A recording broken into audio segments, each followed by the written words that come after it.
नमस्कार, आप देख रहे हैं स्वदेश विशेष। मैं हूं आपके साथ प्रशांत पांडे। साइबर अपराध हों या महिलाओं और बच्चों के खिलाफ होने वाले क्राइम, अपहरण की दुर्घटना या फिर हिट एंड रन केसेस, ये सारे क्राइम जो हैं वो देश में बढ़ते जा रहे हैं क्योंकि क्रिमिनल्स दो कदम आगे हैं। सिस्टम को पूरी तरह से ताक पर रखकर बहुत सारी चीजें ऐसी हो रही हैं जिसमें कोशिशें नाकाम हैं। आज स्वदेश विशेष में इसी पर करेंगे खास चर्चा।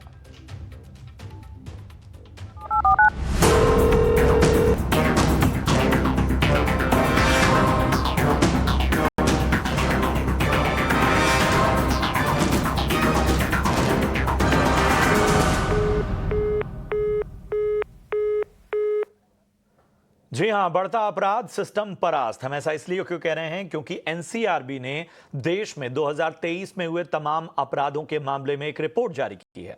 आंकड़ों को देखें तो बहुत सारी बातें हैरान करती हैं। 1981 से 2023 तक हुए तमाम अपराधों का तुलनात्मक आंकड़ा पेश किया गया है। इसमें पता लगता है कि 2020 को छोड़ दें तो देश में 2023 में अपराध की सबसे अधिक रिकॉर्ड घटनाएं दर्ज हुई हैं। 2020 जो कि एक कोरोना का काल था, वहां पर सबसे ज्यादा आपराधिक घटनाएं हुई थी। इसमें साइबर क्राइम हो, महिलाओं और बच्चों के खिलाफ होने वाले अपराधों में अच्छी खासी बढ़ोतरी देखी गई है। इसके अलावा kidnapping, accidents, hit and run के मामले भी तेजी से बढ़े हैं। हालांकि आंकड़ों के मुताबिक हत्या के मामले में जरूर कमी आई है। इस रिपोर्ट में क्या कहा गया है, जरा आंकड़ों के जरिए समझिए। तो जो बात सबसे पहले है वो ये है कि 2023 में 6,24,000 से ज्यादा जो हैं वो केस दर्ज किए गए, 62 लाख से ज्यादा केस दर्ज किए गए हैं। 2022 के मुकाबले ये 7.25% ज्यादा है। साइबर क्राइम में बढ़ोतरी हुई है। 2022 की तुलना में 31% अधिक साइबर क्राइम सालाना आधार पर दर्ज किए गए हैं। अपहरण के मामलों में 5% से अधिक का उछाल देखा गया है। बच्चों पर अपराध के मामलों में 9% से ज्यादा का इजाफा हुआ है। हत्या के केस में कमी आई है, लगभग 3% कम घटनाएं नजर आई हैं। वरिष्ठ नागरिकों यानी सीनियर सिटीजन पर जो अपराध हैं उनमें भी 2% की कमी नजर आई है। भ्रष्टाचार के मामले भी 2% तक कम हुए हैं, यानी भ्रष्टाचार को लेकर कहीं ना कहीं डर आया है। लेकिन इन सब के बावजूद सवाल उठता है कि इतनी टेक्नोलॉजी, इतना अपग्रेडेशन होने के बावजूद इस तरह की स्थितियां क्यों हैं। आज हमारे साथ चर्चा में खास मेहमान जुड़ेंगे, उनसे हम पैनल में चर्चा करेंगे। मुझे बड़ी खुशी हो रही है विक्रम सिंह सर को अपने साथ चर्चा में शामिल करते हुए। पूर्व डीजीपी उत्तर प्रदेश से अक्सर हमारे साथ विश्लेषण में शामिल होते हैं। Vikram sir, thank you so much अपना कीमती समय देने के लिए। और उत्तर प्रदेश की हालत थोड़ी सी ठीक है इस रिपोर्ट में, तो वो तसल्ली की बात है। एक तसल्ली की बात यह है कि हत्या और भ्रष्टाचार के मामलों में भी कमी आई है। लेकिन सवाल उठता है कि अपराध का साल दर साल ग्राफ बढ़ना, तमाम केसेस का बढ़ना, वो भी तब जब आज टेक्नोलॉजी इतने बड़े स्तर पर जा चुकी है, सर्विलांस इतने बड़े स्तर पर जा चुका है। क्या सबसे मूल वजह है?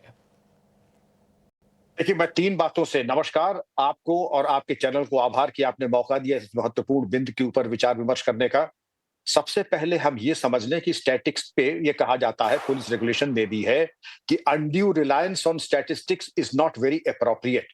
हम उसको देख कर के अपना रोड मैप तैयार कर सकते हैं, प्रिकॉशनरी मेजर्स ले सकते हैं और किस तरीके की पुलिसिंग हम चाहते हैं, नाइट, डे और क्या सेंसिटिव स्पॉट्स है, यहाँ तक बहुत ही अच्छा है। कुछ क्राइम घटे, कुछ क्राइम बढ़े जो कि जनरल ट्रेंड के ऊपर है। लेकिन आपने जो कहा कि साइबर क्राइम 30% बढ़ा है और ये सही है कि मर्डर जो कि कभी छुपाया नहीं जा सकता है, मर्डर के अपराधों में भी गिरावट आई है। लेकिन इसके ऊपर बहुत आश्वस्त होकर बैठने की आवश्यकता नहीं है। आपने सही कहा कि टेक्नोलॉजी आ गई, इलेक्ट्रॉनिक सर्वेलेंस आ गया, रडार टेक्नोलॉजी आ गई, एआई आ गया, फिर भी अपराध बढ़ क्यों रहे हैं? इसके बारे में क्रिमिनोलॉजिस्ट का ये कहना है, जनसंख्या बढ़ रही है, अपेक्षाएं बढ़ रही हैं, आकांक्षाएं बढ़ रही हैं। एक फर्स्ट टाइम क्रिमिनल्स आगे आ रहे हैं। फर्स्ट टाइम क्रिमिनल्स के ऊपर मैं आपको बताऊंगा कि जो पहले एक स्थिति थी कि लड़का एमबीए है, लड़का एक ग्रेजुएट है, लड़का बीटेक है और ये सोचा जाता था कि शायद उससे ये उम्मीद नहीं कर सकती है। लेकिन अगर एनसीआर में आप अगर देखें और महानगरों में देखें तो चेन स्नैचिंग, एक चेन की गोल्ड चेन की कीमत लगभग 1 लाख रुपए तक आ चुकी है। कहते कि हम काम धंधा क्यों करें, महीने में 2 चेन हम स्नैच कर लें, हमारा काम पूरा हो गया।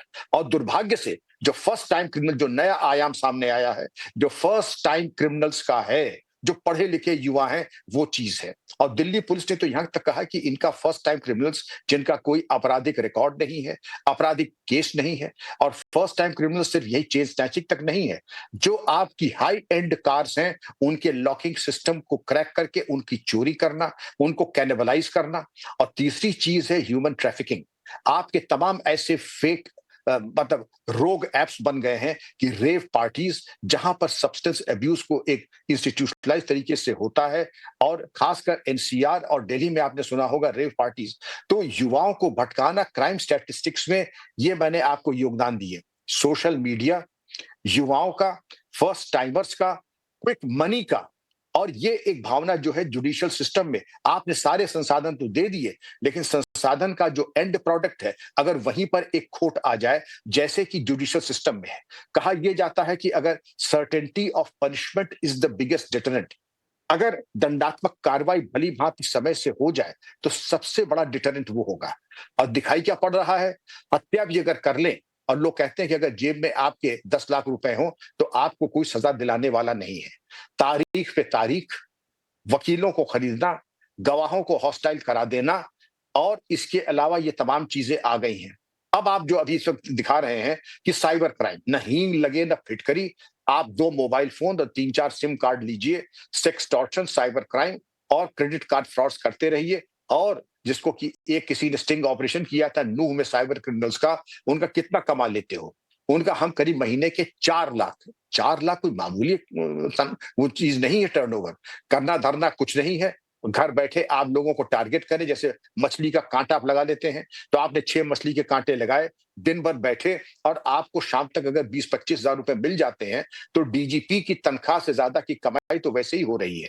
अब इसके डिटरेंस, दुर्भाग्य से आपने सही कहा कि साइबर क्राइम अगर बढ़ा है, उसकी रोकथाम के लिए क्या हमारी तैयारी पर्याप्त है? तैयारी पूरी तरीके से मैं कहूंगा पर्याप्त नहीं है। इन अ स्केल ऑफ 1:10 हमें होना चाहिए था 8 आउट ऑफ 10।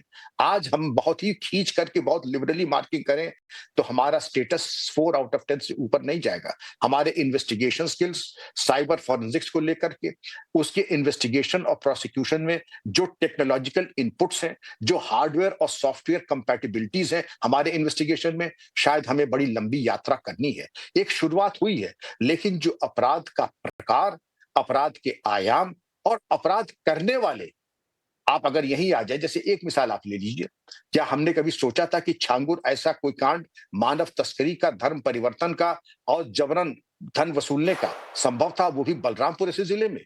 लेकिन वो हुआ। वो एक बदनुमा धब्बा है। अब साइबर क्राइम आ जाइए। साइबर क्राइम 2010 में नगण्य था। 200 साल की डकैती में जितना पैसा डकैतों ने लूटा होगा, माधव सिंह, मोहर सिंह, बलखान सिंह, माधव सिंह, नेक्से, परशुराम, वो रहा होगा करीब 200 करोड़। और यहां पर एक साइबर क्राइम जब होता है, एक एक केस में 20-20 करोड़ हो जाता है। आज की तारीख में ये बताते हैं कि 80,000 करोड़ केवल 1 वर्ष का टर्नओवर साइबर क्राइम में है। ये भयावह स्थिति है। ये भयावह स्थिति है। तो आपको देखना होगा first time entrance, cyber crime, transnational crime. Transnational crime में आपका साइबर क्राइम, जिसमें सेक्सटॉर्शन भी आता है, साइबर बुलिंग भी आती है, साइबर स्टॉकिंग भी आती है, और डिजिटल अरेस्ट भी आती है। तो कैम्बोडिया वगैरह, ये जहां पर कुछ भारतीयों को ले जाकर के उनको गुलाम की तरह ट्रीट करके और उनको सीबीआई, ईडी और जज बना करके हमारे यहाँ इस तरीके का एक तरीके से शोषण हुआ है, उसके बारे में कार्रवाई करने की जरूरत है। एक तरीके से हमारी पुलिसिंग को रिबूट करना पड़ेगा, प्रायोरिटीज दोबारा फिक्स करनी होंगी। क्योंकि मैं किसी वरिष्ठ पुलिस अधिकारियों से बात कर रहा था, तो वो कह रहे थे कि सर डकैती खत्म हो गई, करीब करीब रॉबरीज खत्म हो गई, थफ्ट खत्म, क्योंकि उससे कहीं ज्यादा भयावह क्राइम। मैंने आपसे बताया कि एक chain snatching translates into 1 lakh rupees. इसी तरीके से एक कार अगर फॉर्च्यूनर चुरा ली, it translates into minimum 20 lakh rupees. तो जब इतनी आसानी से हम ये कर सकते हैं, तो जाहिर है कि हमें पुलिसिंग को रिबूट करना होगा। कार में आरएफआईडी के साथ-साथ हमें वो चिप्स लगानी होंगी कि मूवमेंट पूरी तरह से ट्रेस हो। गोल्ड चेन स्नैचर्स के बारे में सीसीटीवी नेटवर्क बढ़ाना होगा। पुलिसिंग के बारे में भी हमें ये देखना होगा कि जो हमारे ये संतोष का विषय है कि अब हमारे अधिकारी कई बीटेक हैं, कई एमटेक हैं, एलएलबीज़ हैं, तो उनका प्रशिक्षण इस तरह की जो न्यू एज क्राइम है, तो new age policing, what worked yesterday will not work, कल तक जो प्रासंगिक था, अब वो प्रासंगिक नहीं अहम है। अहम और वो ये अग्रेसिव सुधारों की आवश्यकता है और इन सारी चीजों में कहीं ना कहीं खुद को अपग्रेड करना होगा। जिस तरह से दुनिया बदल रही है उसमें अपराध के तौर तरीके भी बदल रहे हैं। मैं बता दूं, जाने माने क्रिमिनल लॉयर संजय शर्मा साहब हमारे साथ जुड़ चुके हैं। संजय जी, 1981 के बाद अगर 2023 में सबसे ज्यादा क्राइम हो रहे हैं, उनके निस्तारण और बाकी चीजों में हीला हवाली हो रही है, तो इसे यही कहा जाएगा कि तरक्की के बावजूद ये तो सिस्टम की नाकामी है। सर, सिस्टम की नाकामी आपका कहना बिल्कुल ठीक है कि कहीं न कहीं हमारा सिस्टम इसके ऊपर रोक लगाने में नाकाम हो रहा है। उसको नाकामी इसलिए हो रही है सर, क्योंकि आप देखेंगे 2020 में 2021 के बाद पीसीआर बंद कर दी थी पुलिस ने। उसके बाद 2023 में पीसीआर दोबारा शुरू करी। पीसीआर की गाड़ी, पुलिस की गाड़ी पेट्रोलिंग अगर सड़कों पे होगी, तभी तो क्राइम रुकेगा। अगर क्रिमिनल पुलिस को देख ही नहीं पाएगा सड़कों के ऊपर, तो क्राइम कैसे रुकेगा? हम डाटा को अगर छुपाएँगे और एक्चुअल डाटा लोगों के सामने नहीं लाएँगे। अब जनरली क्या होता है सर, पुलिस थानों के अंदर क्राइम को रजिस्टर होने से रोका जाता है। वो सबसे बड़ी नाकामी है। हमारे को एक सिस्टम बनाना चाहिए, कॉग्निजेबल ऑफेंस को तुरंत रजिस्टर करना चाहिए, उस पे तुरंत कार्रवाई करनी चाहिए। अगर हम उस कार्रवाई से बचेंगे और अपने आप को कहीं न कहीं उस कार्रवाई से रोकेंगे करने से, सिर्फ़ और सिर्फ़ किस लिए सर, कि डेटा ना जाए। ज़्यादा से ज़्यादा एफआईआर रजिस्टर ना हो। सर, एफआईआर को छुपाना क्राइम नहीं रोक सकता। एफआईआर पे तुरंत कार्रवाई ही, मुल्जिम को तुरंत पकड़कर ही, कोई किसी न किसी तरीके से अगर कार्रवाई नहीं होएगी, तो कहीं न कहीं मुल्जिम को ऐसा लगता है कि कोई कार्रवाई पुलिस नहीं कर रही, तो मैं फ्री हूँ कोई भी क्राइम करने के लिए। ये मैसेज सोसाइटी में नहीं जाना चाहिए। जब तक एक स्ट्रैटेजिकली कोई भी कार्रवाई पुलिस नहीं करेगी, तब तक ये क्राइम बढ़ता चला जाएगा और इस क्राइम पे हम रोक नहीं लगा सकते।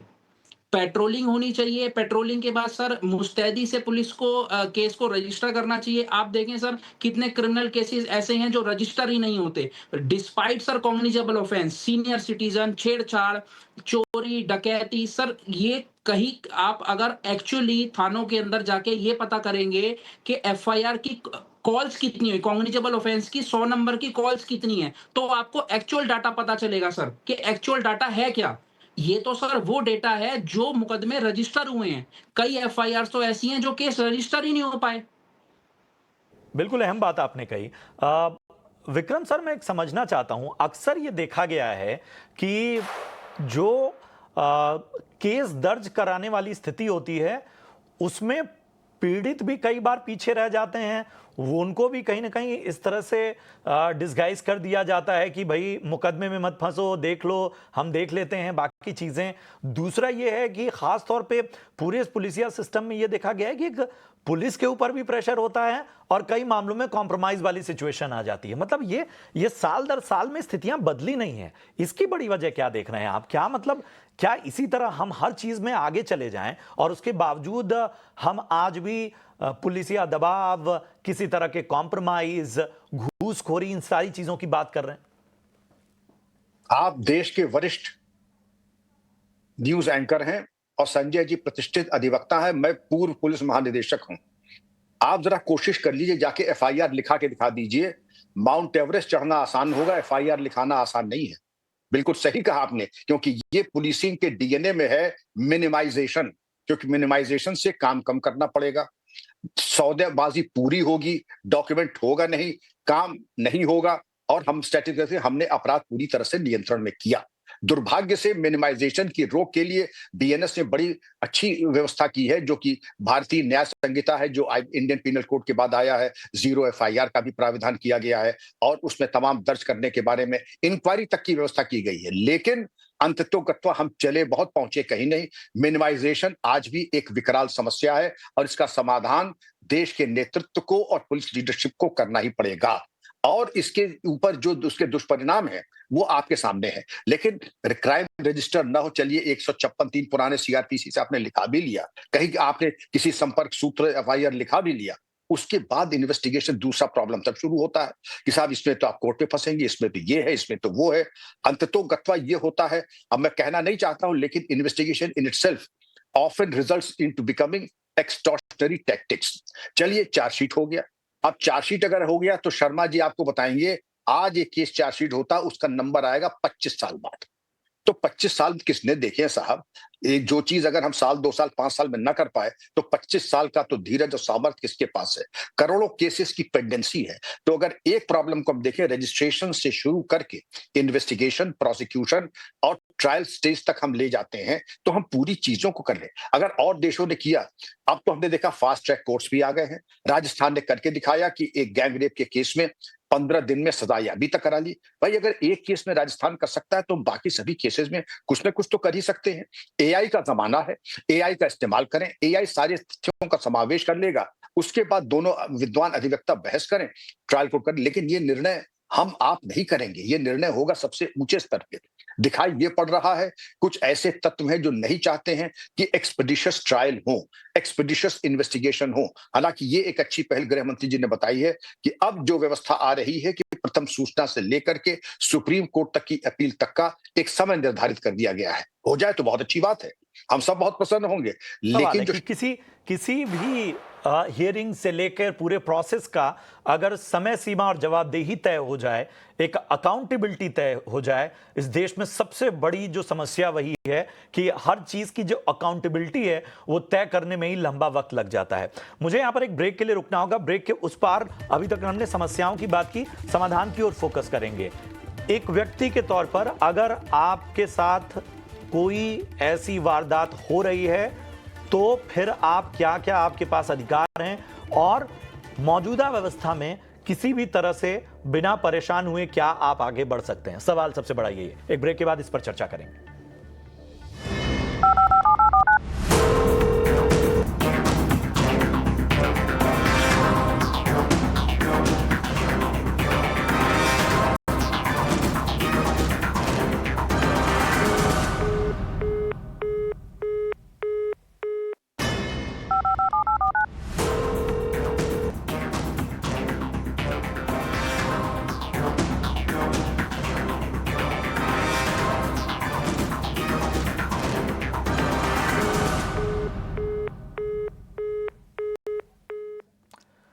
स्वागत है आपका ब्रेक के बाद। लगातार चर्चा बढ़ रही है कि आखिर क्यों देश में अपराध बढ़ते ही जा रहे हैं, इतनी टेक्नोलॉजी, इतनी जागरूकता के बावजूद।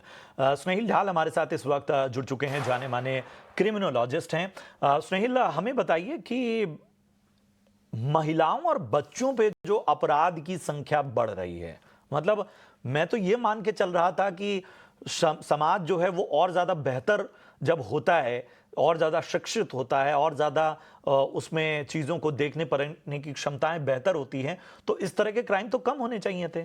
आखिर ऐसा क्या समाज में गलत हो रहा है, ऐसी क्या चीज हो रही है जो इस तरह के अपराध ज्यादा बढ़ रहे हैं? क्राइम क्या है ना कि कभी खत्म हुआ नहीं है, ना कभी खत्म होने वाला है।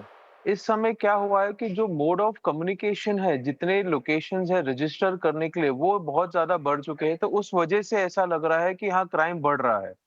इस समय आप अलग-अलग लोकेशन से आप एक क्राइम रजिस्टर कर सकते हैं। ईमेल से कर रहे हैं या वेबसाइट से कर रहे हैं, फिजिकली जाके कर रहे हैं। अलग-अलग प्रोसीजर से अब कोर्ट के थ्रू हो रहे हैं। तो हर तरीके से सब लोग अपने क्राइम को रजिस्टर कर रहे हैं। और इन द रिसेंट टाइम्स जो एक पार्टी इन पर्सन का जो एक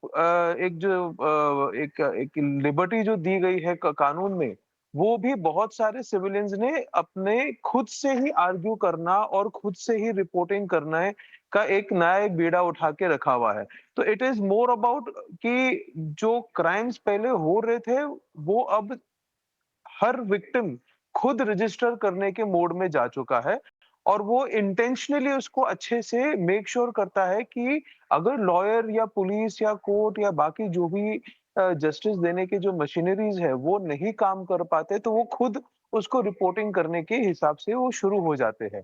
कहीं आपने देखा होगा कि कई सारे कंप्लेंट्स तो आप ट्विटर या एक्स के माध्यम से भी आप रजिस्टर कर सकते हैं।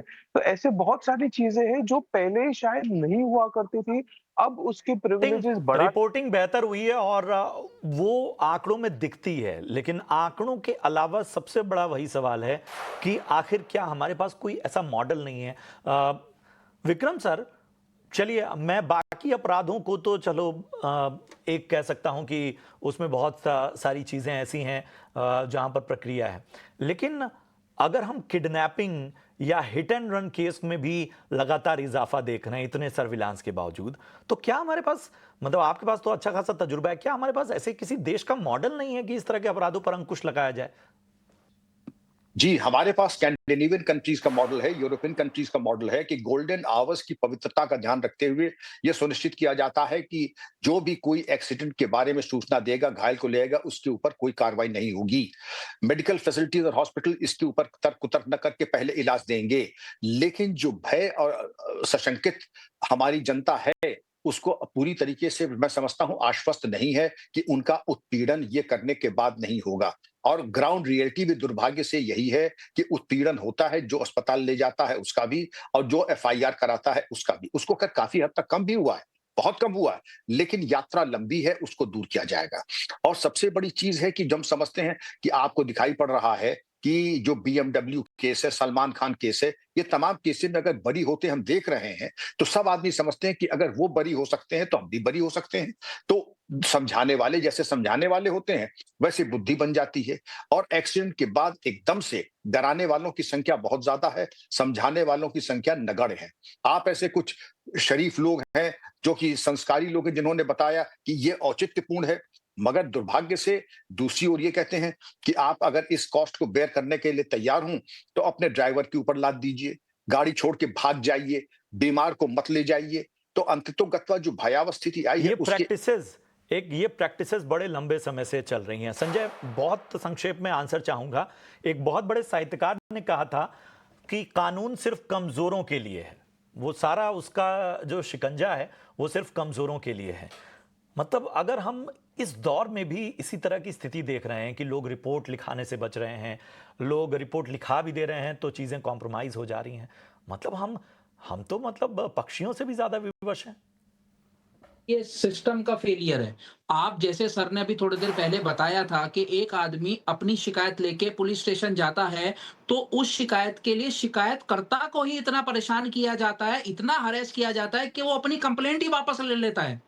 जब कानून में साफ-साफ लिखा है कि कोई भी कॉग्निजेबल ऑफेंस जिसमें मुकदमा पुलिस को दर्ज करना ही पड़ेगा, उस केसेस के अंदर भी पुलिस कॉम्प्रोमाइज करवा रही है, जिसकी कानून ही उनको पावर नहीं देता, उसके बावजूद पुलिस उनको कॉम्प्रोमाइज करा रही है। अगर इस सिस्टम में थोड़ा-सा अपने चीज़ों को बदला जाए, कंप्लेनेंट को सुना जाए, उसको हरास ना किया जाए, उसकी शिकायत दर्ज कहीं ना कहीं केस टू केस एक सेंसिटिविटी भी डेवलप करने की आवश्यकता है। मेरे ख्याल से इस पूरी साइकोलॉजी में जो साल दर साल इतने दशकों से जो एक प्रैक्टिस बन गई है, खास तौर पे कई इलाकों में, वो पूरी तरह से बदलनी होगी। मेरे पास समय एकदम कम है, संक्षेप में बताइए स्नेहिल, क्या कहना चाह रहे थे आप? जैसे दोनों बाकी जो हमारे कलीग्स बैठे हैं उन्होंने बताया कि एफआईआर करना या कंप्लेंट को प्रोसेस करना कितना ज्यादा मुश्किल है, तो आप उसी में ही आप समझ सकते हैं कि ये तो क्राइम की रिकॉर्ड है, जबकि रिपोर्ट करना इतना मुश्किल है।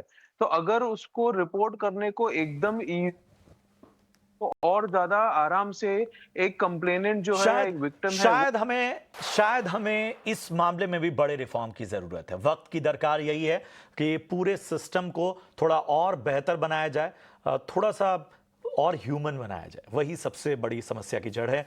टेक्नोलॉजी और बाकी चीजें तो अपना काम सही तरीके से करेंगी। शुक्रिया करूंगा विक्रम सर, बहुत बहुत धन्यवाद। स्नेहिल आपका, इसके साथ ही संजय जी आप भी जुड़े, उसका भी बहुत बहुत धन्यवाद। इस चर्चा में तमाम आपके इंसाइट्स का शुक्रिया। उम्मीद करते हैं कि थोड़ा भी फर्क हर बेहतर दिन के साथ आगे हो पाए तो शायद इस समाज में और सुधार हो पाएगा। उम्मीद करेंगे कि अगली बार जब हम चर्चा कर रहे हो तो ये बात करें कि क्राइम के रिकॉर्ड घटे हैं ना कि बढ़े हैं। फिलहाल मुझे और मेरी पूरी टीम को दीजिए इजाजत। आप देखते रहिए ईटी नाउ स्वदेश। नमस्कार।